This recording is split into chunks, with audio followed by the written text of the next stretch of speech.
안녕하세요. 오늘은 Жансая입니다.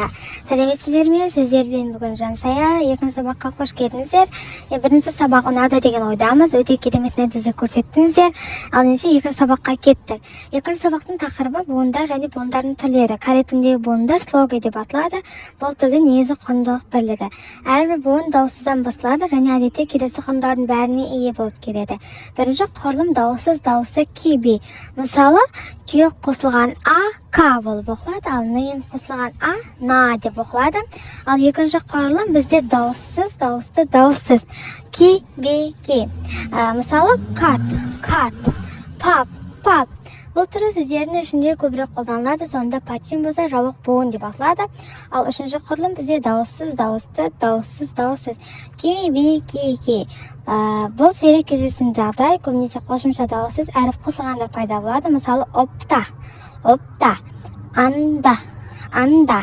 Корей тіліндегі буындар әрдайым квадраттық құрылымда жазылады, яғни әрбір буын бөлек символ ретінде көрсетіледі. Бірақ бұл символ бірнеше әріптің қосындысынан тұрады. Ал келесі бізде буындардың негізгі түрлері.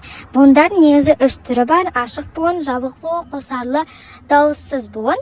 Бізде бірінші ашық буын, дауыстан кейін дыбыстар қосылмайды. Мысалы, к, на.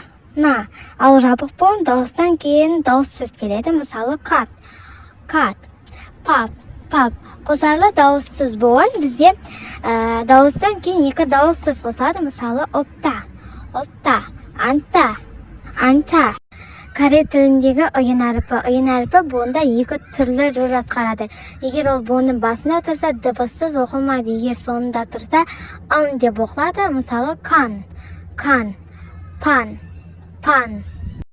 Корей тілінде барлығы 14 дауысты және 10 дауысты дыбыс бар. Олардың әртүрлі буындар құралады. Әріптердің орналасу реті буынның жазылу түрін анықтайды. Корей тілінде буынды қалай жасаймыз? Бірінші дауыссыз дауысты к, ки, на, па, мы. Дауыссыз дауысты дауыссыз кан, пан, мин.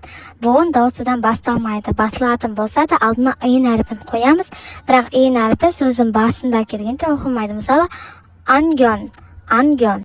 Осымен екінші сабақ аяқталды. Келесі видеода кездескенше сау болыңыздар.